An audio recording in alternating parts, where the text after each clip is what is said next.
volverá.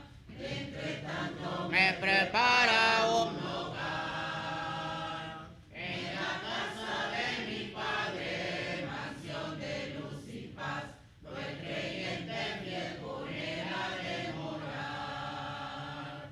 Llegándome a la gloria, ningún pesar tendré.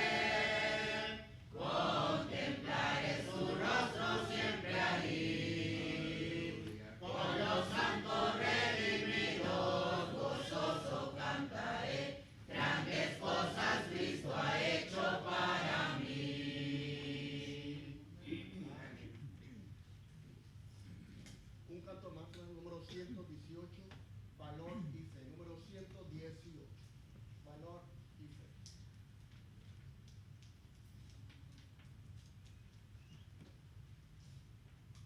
Si estamos listos, cantemos. Si en tu senda las nubes al volcarse ves, no vaciles por ello ni flaqueen tus pies. Cada nube que venga no podrá traer más que pruebas que pasan si hay valor y fe. Si hay valor y fe, si hay valor y fe, en la más oscura noche siempre hay luz. Si hay valor y fe, si hay valor y fe, gozo y paz traerá la lucha. Si hay valor y fe, si en tu vida una carga de cuidados mil, olvidado de todo que podrás sentir, si tu ayuda pudieres a llevarlo bien, esto endulza la vida. Si hay valor y fe, si hay valor y fe, si hay valor y fe, en la más oscura noche siempre hay luz. Si hay valor y fe, si hay valor y fe, gozo y paz traerá la lucha. Si hay valor y fe, pon en alto los ojos sin dudar jamás, que en la lides del mundo vencedor saldrás. Que si hay flores y encantos tras invierno cruel, trae encantos la vida. Si hay valor y fe, si hay valor y fe, si hay valor y fe, en la más oscura noche siempre hay luz. Si hay valor y fe, si hay valor y fe, gozo y paz traerá la lucha. Si hay valor y fe. Pasen los niños, pasen los jóvenes, y así le dejamos el tiempo a nuestro hermano indicado en esta.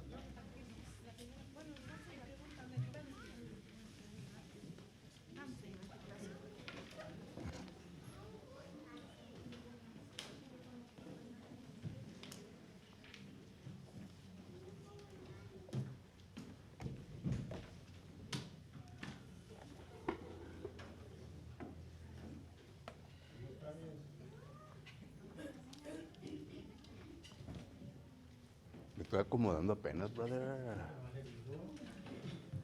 No me apures, brother. ¿Ya sí quiere ir o qué?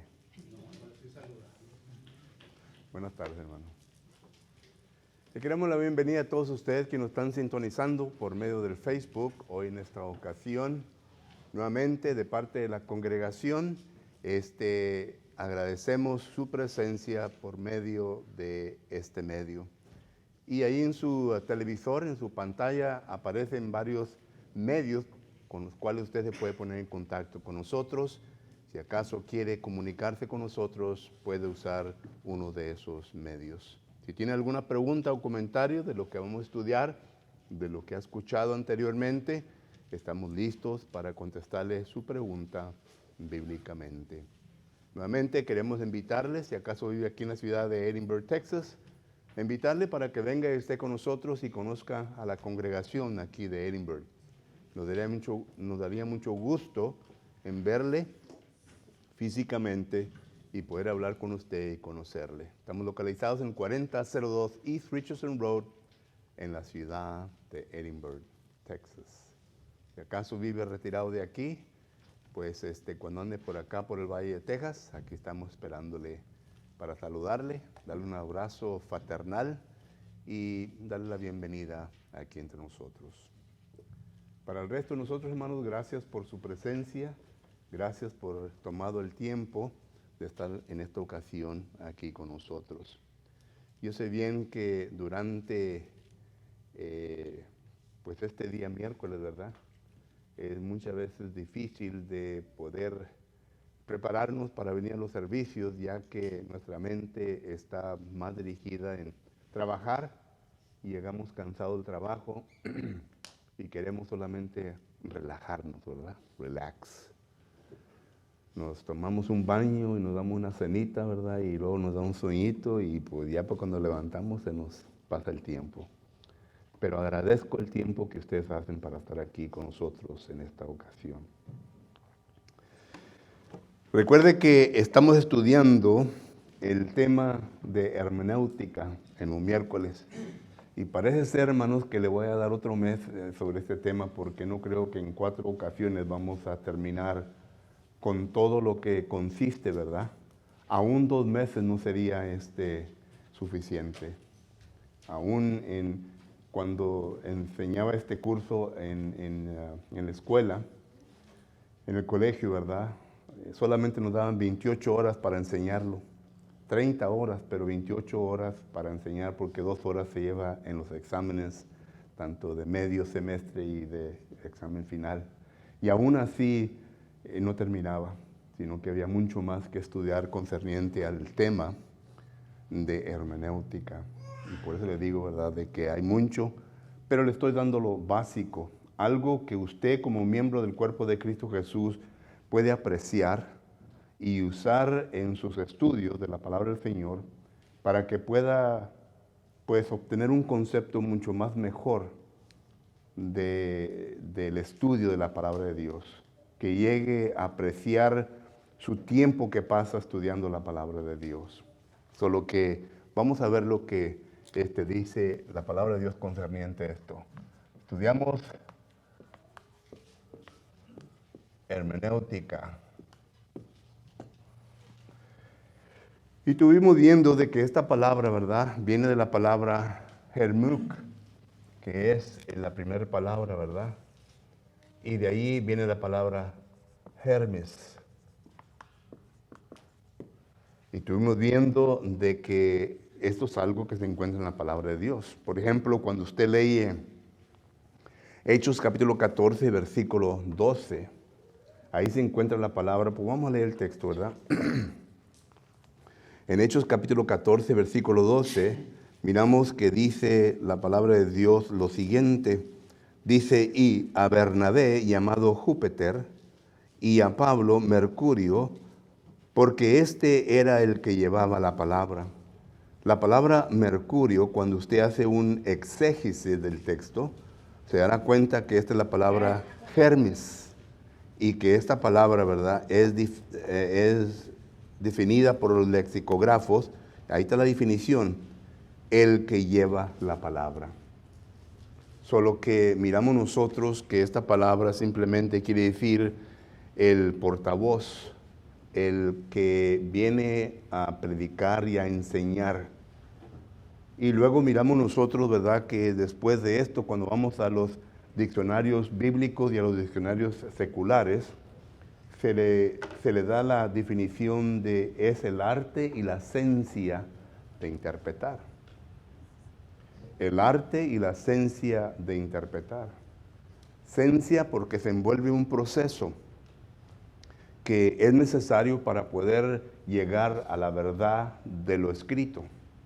Recuerde que usted y yo estamos tratando de sacar la verdad del pasaje, primeramente el libro, del capítulo, del versículo o cualquier pasaje que nosotros leemos en las Sagradas Escrituras.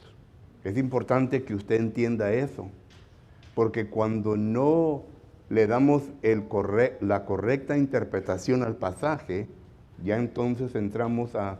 Hay diferentes palabras que quiero estudiar con ustedes más adelante, pero por lo pronto solamente hay la palabra exégesis, ¿ok? Y hay la palabra exégesis, ¿ok? Esta palabra quiere decir sustraer, sacar el significado correcto, el sentido correcto del texto, de cada palabra. Eisegesis quiere decir imponer mi propia opinión, mi propio concepto, pensamiento sobre un texto bíblico, que no meramente está enseñando lo que yo quiero imponer o lo que yo vengo a imponer en el texto, pero como quiera lo uso para poder establecer mi concepto que yo quiero transmitir. Y hablamos poco de eso, ¿verdad? Solo que son palabras que están asociadas con la hermenéutica, pero que más adelante vamos a estar estudiando. Solo que entonces la hermenéutica simplemente es la ciencia y el arte de interpretar lo que uno lee. La ciencia porque se envuelve un proceso, y es lo que estamos viendo, el proceso. El arte porque cuando usted se envuelve en el proceso, de cada pasaje que usted esté estudiando, va a sustraer principios. Y estos principios, ahora usted como el maestro, la maestra, la persona quien está comunicando la verdad de Dios, tiene que aplicarlos a la vida del oyente. Tiene que llegarlos a un punto de aplicación. Y esto es algo, hermanos, y yo también caigo corto en esto. Esto es algo que en ocasiones cuando enseñamos clase bíblica o una predicación, no tenemos tiempo de hacerlo, sino que simplemente estamos haciendo un ejercicio hermenéutico, sacando la verdad, y rápidamente pasamos por principios, pero no entramos en el arte de enseñar cómo aplicar lo que se ha aprendido en la vida suya. Y esto se lleva, claro, ¿verdad?, por medio de preguntas. Pero esto es lo que es el arte o la ciencia, y el arte, la ciencia porque es un proceso, el arte porque se recogen principios y uno tiene que tener la habilidad de poder usar esos principios y aplicarlos en la vida de ustedes. En otras palabras, llevarlos al punto, ¿verdad?, de hacerlos sentir culpables. Muchas veces hemos oído a personas decir, no, a mí no me gusta ir ahí porque ahí Lolo parece que me están atacando. Bueno, esa es la verdad de Dios. Esa es la verdad de Dios. El que se debe de investigar es uno mismo en por qué me siento de esa manera. Algo no está bien en mi vida. Si acaso yo llego al punto de decir, bueno, el hermano que está predicando parece que me está hablando directas, parece que me está tirando directas. Esa es la palabra de Dios. Es Dios, no es uno mismo, ¿me entiendes? O sea que yo personalmente no me paso el día sábado en la noche, ¿verdad?, pensando, ¿a quién le puedo aplicar este tema mañana, verdad? Y comienzo a pensar de personas. No, nunca dormiría, ¿verdad? Yo me duermo. Pero la cosa es que la palabra del Señor tiene esa efectividad de llegar a la persona efectivamente para que pueda redarguir y producir en la conciencia de la persona un tipo de removimiento. Miren lo que dice, es la primera carta a los Tesalonicenses, capítulo 2, para que entiendan el concepto ¿verdad? Primera carta a los Tesalonicenses, capítulo 2 y versículo 13. Considere pues lo que dice. Primera a los Tesalonicenses, capítulo 2, versículo 13. Dice, por lo cual también nosotros sin cesar damos gracias a Dios de que cuando recibiste la palabra de Dios que oíste de nosotros, la recibiste no como palabra de hombre, sino según es en verdad la palabra de Dios, la cual actúa. Esa es la palabra que quiero enfatizar. la cual actúa en vosotros los creyentes. Póngase a pensar, ¿cómo actúa la palabra? Aquí no está hablando el apóstol Pablo de sus palabras, está hablando de la palabra de Dios, que actúa en vosotros. Solo que la pregunta es, ¿cómo actúa en vosotros? Tenemos que ir a Hebreos capítulo 4, versículo 12, donde dice que la palabra de Dios es viva y eficaz, más cortante que una espada de dos filos, porque penetra hasta donde, hasta lo más profundo de nuestro ser. Este es Dios que está penetrando. Recuerden que la palabra es una espada y el Espíritu Santo es el agente, Efesios 6, 17, que está usando la palabra para redarguir. Y si acaso usted es una persona que aún todavía no está en Cristo Jesús, no se ha preocupado en administrar lo que tiene que administrar para tratar con sus pecados en su vida, pues le va a redarguir la palabra de Dios. Ese es el Espíritu de Dios redarguyendo su conciencia, actuando poderosamente en usted. Y si un hermano o hermana en Cristo, ¿verdad?, se siente incómodo cuando escucha la palabra de Dios, entonces algo está pasando en la vida de usted, que lo está llevando a ese punto de sentirse de esa manera. Y no es la persona quien está predicando, sino que es la palabra de Dios. Entonces a eso me refiero, a ese concepto me refiero. Y vuelvo a repetir, ¿verdad? El exégesis y el eisegesis tiene que ver mucho con esto. Y esto es la hermenéutica. Esto es lo que se quiere lograr en hacer. ¿Recuerdan lo que los judíos, y ahorita vamos a estar estudiando un poquito más de eso, recuerdan lo que los judíos miraban en Jesucristo? Miraban una diferencia. Estaban los escribas, hombres poderosos en las escrituras, hombres que escribían las escrituras. Estaban los fariseos, los saduceos, hombres doctores en las escrituras. Sin embargo, cuando Jesucristo predicó y habló, noten lo que dice en las escrituras. Mateo capítulo 7.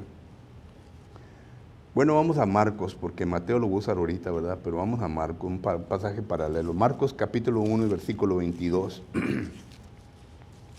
Note lo que dice. Marcos capítulo 1 versículo 22 dice: y se admiraba de su doctrina. ¿Quién se admiraba? La gente. Se admiraban de su doctrina porque les enseñaba como quien tenía autoridad y no como los escribas. Solo que había una diferencia en Jesucristo. Y la pregunta que usted debe de hacerle a este texto es: ¿por qué hubo diferencia en Jesús? Bueno, aparte de que fue y es el Hijo de Dios. ¿Por qué hubo una diferencia? Es que Jesús usó la hermenéutica correctamente, la manera de interpretar las escrituras. Y por eso se miraba una diferencia entre esta gente eminente en aquel entonces, que tenía la capacidad para poder interpretar según ellos, pero realmente no interpretaban correctamente. Solo que entonces, esto es lo que hemos visto hasta este momento, y lo hice en forma de repetición, lo que vimos la semana anterior, para que así los que no estuvieron presentes entendamos en qué dirección vamos con todo esto. ¿Ok? Mande usted. ¿Quién dijo? ¿Quién? ¿Hechos qué? Hechos 2:38. Cuando Pedro da el compungido de corazón, ¿verdad? Ya. Es 37, ¿verdad? Dice que cuando los predicó se compungieron de corazón y ellos dijeron: varones hermanos, ¿qué haremos? ¿Qué haremos? Y claro, ¿verdad? Que eso también es la hermenéutica, porque recuerden que Pedro es el que estuvo predicando. Y esto es lo que nosotros vemos en los apóstoles, un proceso de hermenéutica correctamente. Y ahorita vamos a hablar un poquito más de eso, pero qué bueno que lo trajo a la luz. Primeramente, vamos nosotros a ver, estamos estudiando hoy en esta tarde, ¿verdad? En esta noche vamos a estudiar fundamentos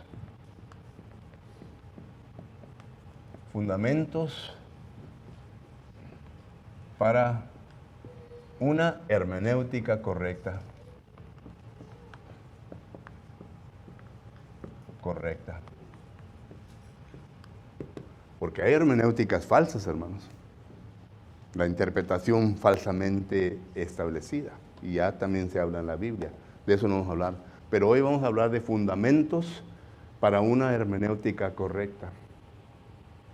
Y primeramente miramos nosotros, quiero empezar con lo siguiente, hermano.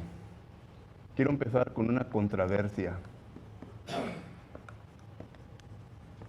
Una controversia que existe. No sé si usted se ha dado cuenta que en los 1960, y estos fueron miembros del cuerpo de Cristo Jesús, se levantó un grupo de hermanos, e incluso, ¿verdad? Aquí teníamos un grupo de un miembro de ese grupo, no voy a mencionar nombres, ¿verdad?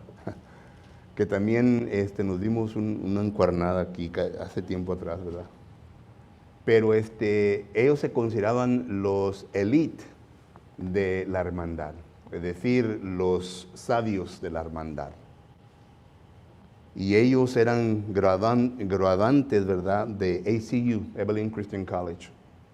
Y formaron un blog y formaron ahí varias cosas, ¿verdad?, que ellos solamente eran los cuales, tipo, como el sacerdote, los únicos que pueden interpretar la Biblia. Y según ellos, en los 1960, salieron con el hecho de que la nueva hermenéutica, más bien la hermenéutica antigua, no era la correcta. No sé si ustedes recuerdan, nosotros que ya tenemos tiempo en la iglesia, ¿verdad? Hubo una gran controversia concerniente a esto. E incluso varias congregaciones se dividieron concerniente a esto. La persona a la cual me estoy refiriendo yo era predicador de Harvey Drive. Ya ahí pueden llegar al punto, ¿verdad?, que quién era. Pero la cosa es que ahí estaba. Y miramos nosotros, ¿verdad?, que el pensamiento de ellos era de que la antigua hermenéutica era algo falso, que nosotros, la iglesia de Cristo, habíamos sido engañados y que no era la correcta para poder interpretar las Escrituras. Esa es la controversia. Sino que ellos establecieron una nueva hermenéutica. Y claro, ¿verdad?, que no voy a decir todos los detalles porque se llevaría más del tiempo que tenemos, ¿verdad?, pero únicamente para que entiendan el concepto. Y miramos nosotros que el argumento número uno de ellos era de que Francis Bacon, no sé si usted conoce a este hombre, fue de los 1500, quizás el hermano Cavazo sí, pues le gusta mucho leer, ¿verdad? 1500, Francis Bacon. Él vino a inventar el razonamiento, el método de razonar inductivamente. The method of inductive reasoning se llama en inglés. Y de ahí es en donde se viene a establecer la antigua hermenéutica, según dicen ellos.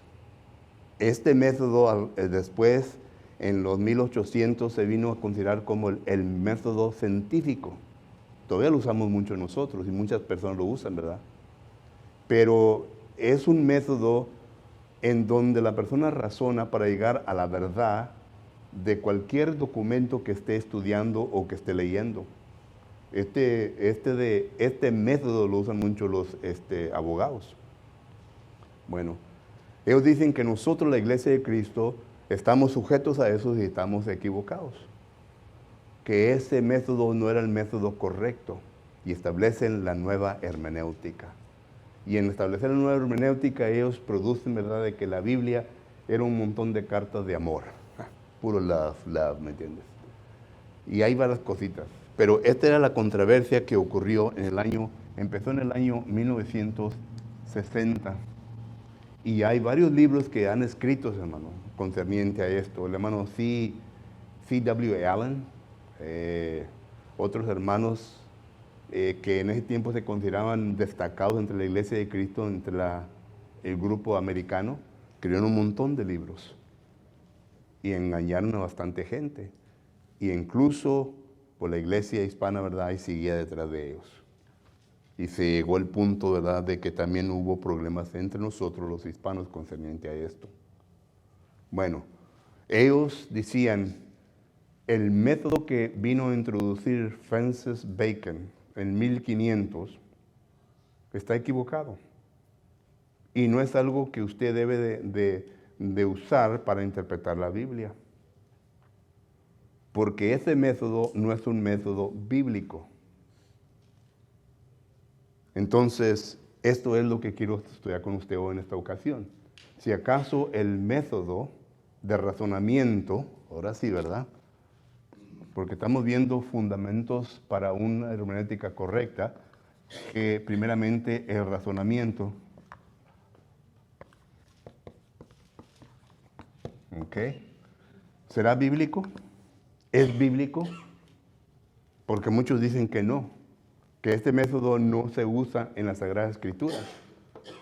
Y claro que sí, miramos nosotros que se usa.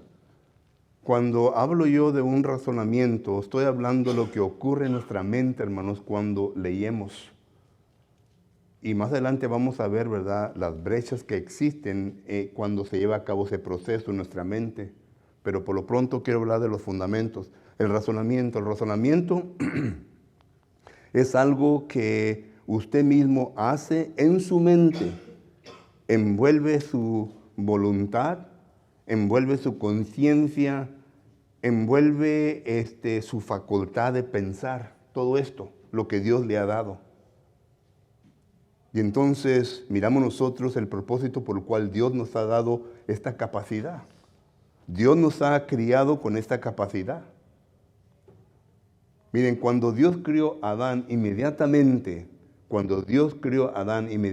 lo puso en el huerto y lo puso a trabajar. Y en el trabajo que usted lee en Génesis capítulo 2, note el trabajo de Adán en ese momento era de usar, ¿qué? Su razonamiento. Darle nombres a los animales, darle nombres acá, ¿verdad? Cuidar de todo, hacer decisiones. Y eso viene de la facultad de razonar. Desde ese momento lo miramos nosotros, que el hombre lo usa, Dios lo capacita, lo viene a usar. Pero cuando miramos nosotros el método hermenéutico, porque esto es, ¿verdad?, lo que se requiere, un razonamiento, miramos nosotros que es algo bíblico, algo que fue usado por los profetas. Por los profetas. Por ejemplo, Isaías capítulo 1, versículo 18. Nota lo que dice la palabra de Dios. Isaías capítulo 1, versículo 18. Aquí está un profeta de Dios. Y note lo que dice la palabra de Dios. Isaías capítulo 1, versículo 18. Dice de esta manera. Dice, venid luego. 18, venid luego, dice Jehová, y estemos a cuenta. Esa frase, ¿verdad? Estemos a cuenta, cuando usted la lee en el hebreo y hace un exégesis de este pasaje, dice de esta manera, venid luego y razonemos entre vosotros mismos. Es lo que quiere decir. Cuando dice estemos a cuenta, razonemos entre vosotros mismos. Esto quiere decir que Isaías le está apelando a la mente del pueblo de Dios. Que ellos vengan a usar su facultad mental, que vengan a usar su facultad de razonamiento. Y constantemente miramos nosotros a través del libro de Isaías que él menciona eso. Isaías capítulo 41, versículo 12. Isaías capítulo 43, versículo 23 al 26. Y hay varios pasajes en donde miramos nosotros en donde Isaías viene a apelar a la mente del pueblo para que ellos vengan a razonar entre sí mismos. Y para este trabajo de razonamiento, hermanos, quiere decir que en la mente se está investigando los datos, las evidencias, y tratar de llegar al punto principal, que es la verdad. Esto es el método inductivo de razonar. Porque el método inductivo de razonar, ¿verdad?, es es de lo general a lo específico. general. Estas son las evidencias. ¿Ok? Este es el método inductivo de razonamiento, razonar. ¿Ok? Esto fue lo que inventó Francis Bacon allá por los 1500. Solo que esto es lo que Jehová Dios le está pidiendo al pueblo de Israel, que vengan a mirar lo general a lo específico. Lo específico aquí, ¿verdad?, es la verdad de Dios. Es la verdad de Dios. Y claro que aquí están todas las evidencias. Cuando usted va más atrás de esto, está en 1 Samuel, capítulo 12, versículo 7, y ahí está Samuel pidiéndole al pueblo de Dios lo mismo. Pero ya más es temprano, ¿verdad? Esto parece una R, ¿verdad? Pero son 2, hermanos. En 1 Samuel, capítulo 12, versículo 7, considere pues lo que dice la palabra de Dios. 1 Samuel, capítulo 12, versículo 7. ¿Qué es lo que había pasado? Ya le habían pedido un rey a Samuel. Samuel se había enojado. Dios le dice, no te preocupes, Samuel, quieren un rey, dale un rey, ¿verdad? No te han rechazado a ti, me han rechazado a mí. Pero 1 Samuel capítulo 12, versículo 7 dice, ahora pues, aguardar y contender con vosotros delante de Jehová, acerca de todos los hechos de salvación que Jehová ha hecho con vosotros y con vuestros padres. La primera frase, aguardar y contender con vosotros, es decir, razonen entre ustedes mismos. Pónganse en el proceso hermenéutico, comiencen a investigar, comiencen a razonar entre ustedes mismos a ver si acaso es lo correcto o no lo correcto, concerniente a la salvación. Solo que Samuel estaba usando este proceso, era la manera de como él razonaba. Isaías lo usaba. Solo que entonces, para contestarle la pregunta a estos proponentes, ¿verdad?, de la nueva hermenéutica, que no es algo bíblico, con esto es suficiente para probarles que están equivocados. Porque sí es algo parte de Dios. Dios por eso nos ha dado una mente, Dios por eso nos ha criado de esa manera para poder razonar. Recuerden lo que dice el apóstol Pablo en la primera carta a los Tesalonicenses, capítulo 5, y que es versículo, ahorita les digo, primera a los Tesalonicenses, capítulo 5 y versículo 21. Note lo que Pablo dice, examínalo todo, retén lo bueno. Leímos este pasaje, hermanos, pero en el proceso hermenéutico uno tiene que detener y hacer preguntas. Bueno, ¿qué se requiere en examinarlo todo? Se requiere que uno lea listamente, ¿verdad?, todo lo que está delante de él o de ella. Y para retener lo bueno, entonces tiene que haber un proceso de eliminación. ¿Qué es lo que es incorrecto? ¿Qué es lo que es correcto? Este proceso es el proceso de hermenéutica. ¿Ven? ¿Ven lo que ese texto nos está enseñando? Y lo leemos, pero si no nos paramos a considerar un estudio de exégesis, un estudio hermenéutico, entonces perdemos el sentido. Pero ahí está el razonamiento, estamos hablando del Nuevo Testamento. Pero lo miramos que los profetas lo usaron. Y le voy a dar rápido porque el tiempo se me va, hermanos. Segundo, miramos nosotros que cuando Jesucristo vino a esta tierra, Jesucristo usa este sistema. Y vuelvo a repetir, Mateo capítulo 7, versículos 28 y 29. Noten lo que la gente admiraba de nuestro Señor Jesucristo. Mateo capítulo 7, versículos 28 y 29, dice la palabra de Dios lo siguiente. Y cuando terminó, ¿qué terminó? Terminó de predicar el sermón del monte. Es lo que terminó. Y cuando terminó Jesús estas palabras, la gente se admiraba de su doctrina, porque les enseñaba como quien tiene autoridad y no como los escribas. Hermanos, por eso es que muchos predicadores denominacionales no quieren hablar con uno como predicador. Porque, para decir la mera verdad, nos tienen miedo. ¿Por qué? Porque hablamos con autoridad. No la nuestra, sino que la autoridad de la Biblia. Por eso muchos no quieren, no. Y luego comienzan a poner, no, la palabra de Dios no es para discutir.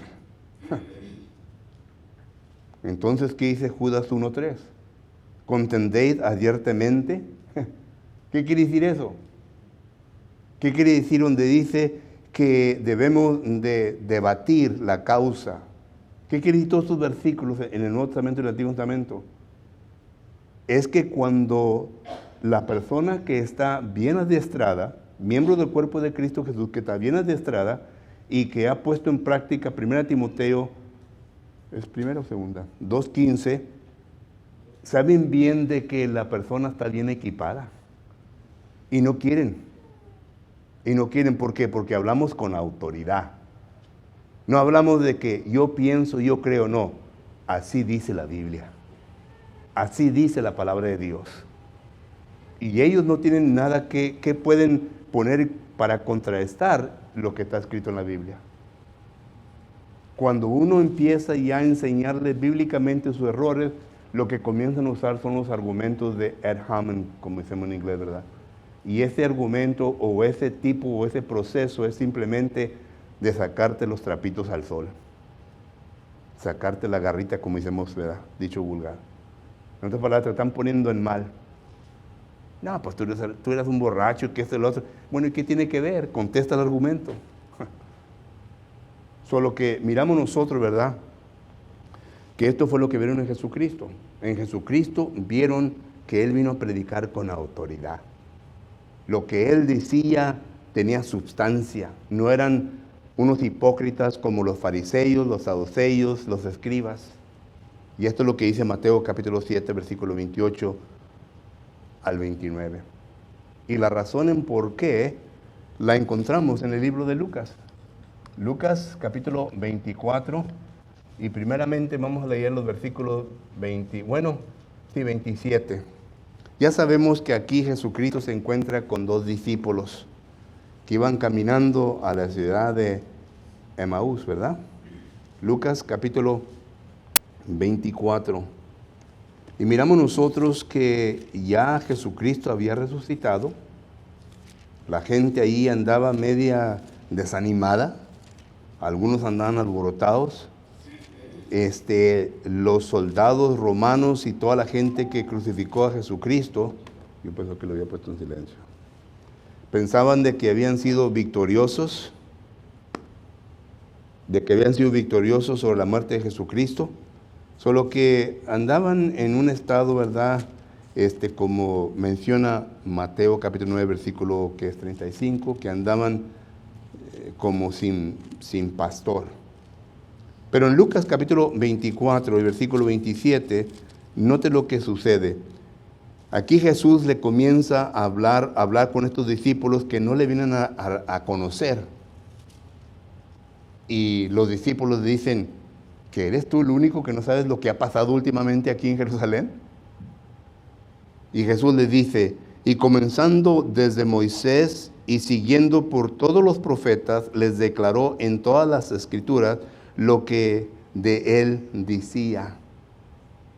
En otras palabras, Jesucristo comenzó a enseñarles lo que desde Moisés hasta los profetas, que viene hasta el tiempo de Juan el Bautizador, hablaba de Jesucristo. Bueno, si uno nomás se para aquí y dice, bueno, ¿y qué tiene que ver esto? Bueno, el versículo 32. Y se decían el uno al otro. Estos eran los que habían escuchado lo que Jesús tenía que decir. ¿No ardía nuestro corazón en nosotros mientras nos hablaba en el camino y cuando nos abría las Escrituras? Noten el lenguaje que se usa aquí. ¿No ardía nuestra mente cuando la palabra de Jesucristo que nos estaba predicando entraba en nuestra mente? Noten, el proceso hermenéutico, hermanos, y cuando uno llega ya a la conclusión de la verdad, ¿verdad? Cuando va a predicar, va a arder, va a entrar con una sensación en nuestra mente. Y esto es el compugido. Esto es lo que viene a hacernos reaccionar.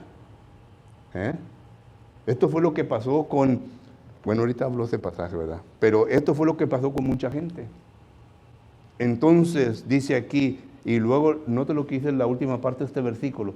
Dice, mientras nos hablaba en el camino y cuando nos abría las escrituras.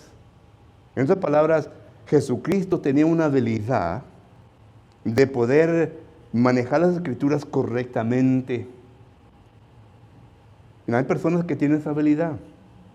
Hay personas que leen un texto, ¿verdad? Se lo explica una persona y la persona todavía queda como que, ¿qué dijo este hermano? Pero hay personas que leen ese mismo texto y lo explica la persona que lo está leyendo y como que se le dan los ojos y quedan bien satisfechos porque hubo un entendimiento completo.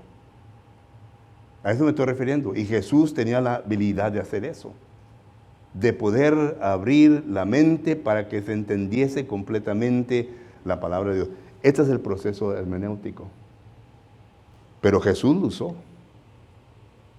Y este solamente es un texto de varios, hermanos, en donde Jesús viene a usar el razonamiento. Mateo capítulo 4, cuando está con Satanás. Lean ese pasaje y Jesús está razonando con Satanás. Satanás conoce la Biblia, cita algunos pasajes, pero Jesús razona correctamente sobre los pasajes que Satanás le viene a citar. Esa es la diferencia entre Satanás y Jesucristo. Y hay muchos otros pasajes, pero otra vez, ¿será bíblico el proceso hermenéutico? Claro que sí. Jesús lo usó. Jesús lo usó. Los apóstoles lo usaron, los profetas lo usaron y Jesús lo usó. Y siendo Jesús el maestro de maestros y enseñándole a sus discípulos, miramos nosotros entonces que Jesucristo le enseña a sus apóstoles. Y los apóstoles también usan este proceso, hermanos. Los apóstoles. Y primeramente tenemos a Pedro. Y otra vez con el pasaje que acaba de leer nuestro hermano Víctor, ¿verdad? En Hechos, capítulo 2, y empieza el del 17 en adelante. Noten cómo Pedro aquí usa el pasaje de Joel, capítulo 2, y versículo 28 al 32. En otras palabras, el apóstol Pedro está usando un pasaje del Antiguo Testamento y está usando el proceso de hermenéutica para poder comunicarle a la gente que está delante de él, noten, la ciencia y el arte de la interpretación. La ciencia y el arte de la interpretación que usa Pedro para convencer a la gente que está delante de él, ¿verdad? Del pasaje de Joel capítulo 2, versículo 28 al 32. ¿Y entendieron? Versículo 37 lo confirma. Fueron compungidos de corazón. Y dijeron, varones hermanos, ¿qué haremos? Eso quiere decir que hubo un entendimiento, comprendieron. Y entonces Pedro, y ahora le da la aplicación, es el arte. Dice, arrepentidos y bautícese de cada uno de vosotros para el perdón de sus pecados. En otras palabras, fueron convertidos de ser pecadores. Pero Pedro lo hizo por medio de la predicación. Y por eso, este es otro pasaje, hermanos, aquí, ¿verdad? Que entre la nueva hermenéutica se dice de que la Biblia no enseña una invitación. Hay cantidad de invitaciones en el Nuevo Testamento. Por eso no se da ninguna invitación del púlpito, ¿verdad? Nomás se predica y ahora sí vamos a cantar un canto. Aquí Pedro dio una invitación y fue aceptada por la gente.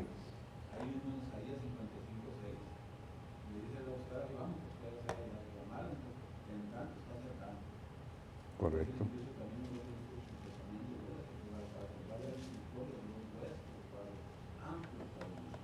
Así es. Todo lo que la Escritura nos habla de una invitación.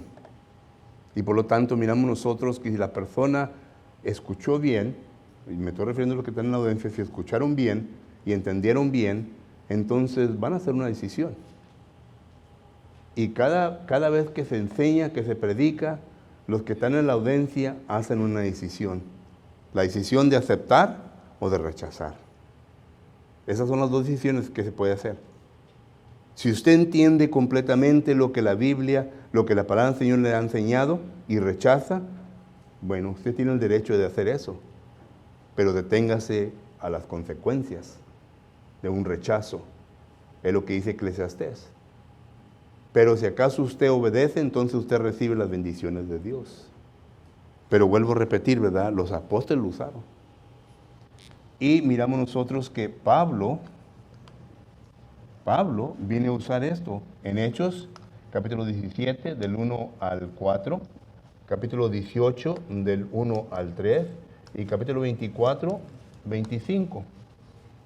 Y vamos al 24, 25. Hechos capítulo 24, versículo 25. Y note lo que dice ahí la palabra de Dios. Había una persona de eminencia que pensaba que podía llamarle a Pablo y venir a jugar con él, ¿verdad? Pensaba que llamándole a Pablo, que Pablo le iba a ofrecer dinero para que lo dejara en libertad. Pero noten lo que sucedió. Hechos capítulo 25, versículo 24 dice: entonces Festo dijo, Rey Agripa, a todos los varones, bueno, no es 24, ¿verdad? 24, 25, perdón. Yo estaba leyendo 25, 24. 24, 25, Hechos 24, 25 dice, pero este Félix y Drusila, Félix más bien le llama al apóstol Pablo para que venga. Versículo 24. Algunos días después vinieron Félix con Drusila, su mujer, que era judía, llamó a Pablo y le oyó acerca de la fe en Jesucristo. Pero al desertar Pablo, aquí que empieza, al desertar Pablo acerca de la justicia, del dominio propio y del juicio venidero, Félix se espantó. El apóstol Pablo hizo un ejercicio hermenéutico y cuando lo hizo correctamente, cayó a la mente de Félix y Félix se espantó y dijo, ahora vete, pero cuando tenga oportunidad te llamaré. Y no te lo que dice el versículo 26. Esperaba también con esto que Pablo le diere dinero para que le soltase, por lo cual muchas veces lo hacía venir y hablaba con él. Él quería dinero y cada vez que le llamaba, ¡pum! A la mente, ¡pum! A la mente. Un ejercicio hermenéutico. ¿Y cómo creen ustedes que Félix se sintió? Es igual como llaman a Juan el Bautizador. Herodes, ¿verdad? Le llama. ¿Y qué le dice Juan el Bautizador? Estás viviendo en adulterio. La mujer que tú tienes no es tu mujer, es la mujer de tu hermano. Llévatelo para la cárcel de vuelta. O sea que los profetas de Dios, los siervos de Dios, no andaban con rodeo. Al punto, les predicaban. Ellos esperaban dinero, pero lo que recibieron fue un proceso hermenéutico de la palabra del Señor. Solo que tenemos un razonamiento. Estamos viendo fundamentales o fundamentos para una hermenéutica correcta. Vimos la controversia, vimos que uno de los fundamentos, ¿verdad?, es el razonamiento, hermanos. El razonamiento. Y el tiempo ya se me acabó. Le voy a tener que dar la parte número 2. Pero si tienen preguntas o comentarios, estoy listo para oírles y tratar de contestarles.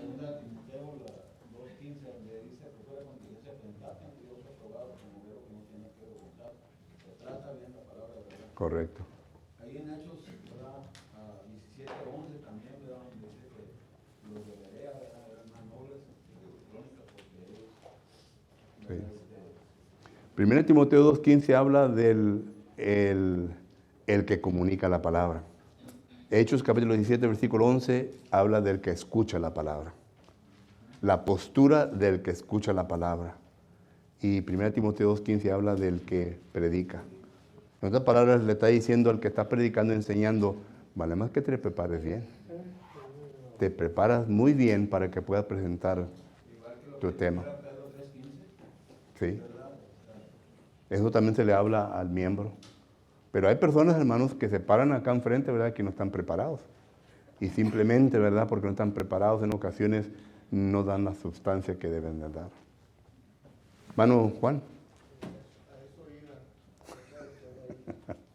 Hermano, cuando alguien se para enfrente, es necesario, ¿verdad?,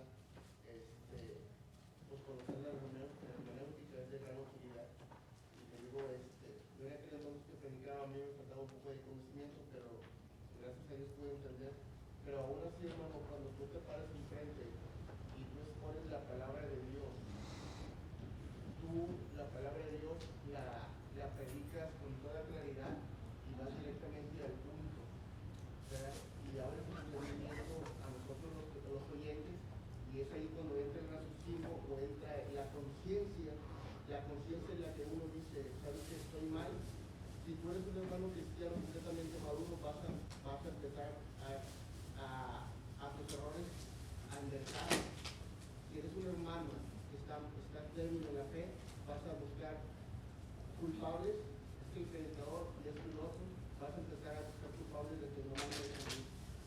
Hay dos puntos, tanto el predicador como el oyente. Y uno bueno, yo en mi caso, cuando yo escucho a un predicador gente, y te das cuenta luego cuando aquel predicador no se preparó bien, porque no está enfocando la clase correcta, no está dándole el énfasis correcto a la palabra de Dios, se te están durmiendo los visitantes, se te están durmiendo los mismos hermanos. Ya se durmió, ¿verdad? Porque no estás bien preparado. Y yo me doy cuenta cuando un hermano saca una clase escrita o saca una clase directamente del corazón, y es cuando está la efectividad de la palabra. Así es. Hay muchas Sí. muchas cosas, y es buena, la hermenéutica es buena herramienta para poder Sí. predicar la palabra. Llegando a ser maestro de esto, hermanos, garemey, como dice el americano, porque tienes a tus manos, ¿verdad?, todo lo que necesitas. Y la palabra de Dios la vas a poder manejar bien. Sí. Está bien explicada, no hay pregunta, ¿verdad? Porque está todo bien claro. Sí. Así es, hermano. Hermano, así es. Perfecto. Para todo, ¿no? Así es, hermano.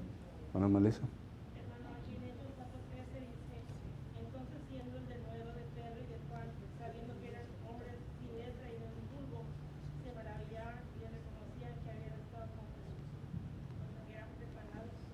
Ya. Hechos capítulo 4, versículo 13, ¿verdad? Ok. ¿Alguien más? Muy bien. Pues el hermano Mike ya está listo, hermano. Ya estás preparado.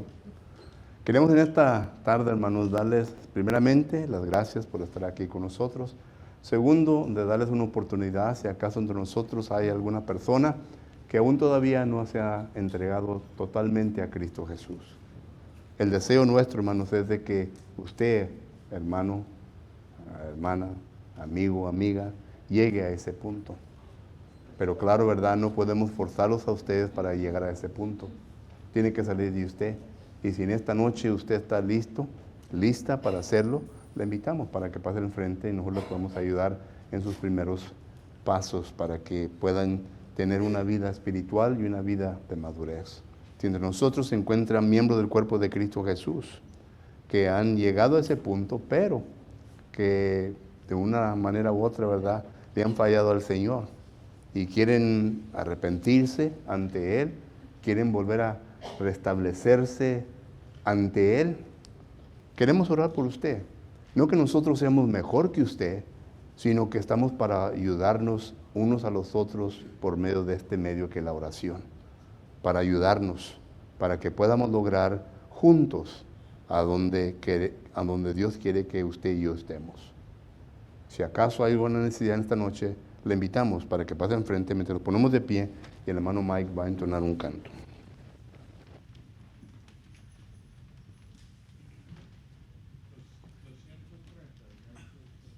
Ya estoy resuelto, ya no me demoro, quiero ir al Salvador.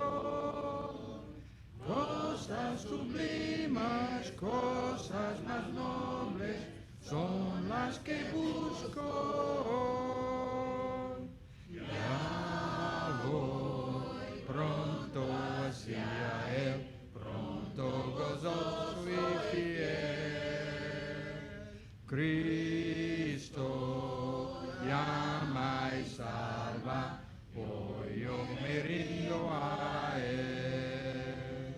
Ya estoy resuelto a ir con mi Cristo, dejando todo mal. Él es la vida, también el camino, su palabra es verdad. Ya voy pronto hacia Él, pronto gozoso y fiel. Cristo llama y salva, hoy yo me rindo a Él. Ya estoy resuelto a seguir a mi Cristo, fiel siempre por doquier. Oír su palabra, hacer lo que manda, Él es el buen pastor. Ya voy pronto hacia Él, pronto gozoso y fiel. Cristo llama y salva, hoy yo me rindo a Él. Ya estoy resuelto a entrar en su reino, dejando el mundo atrás. Uno se pone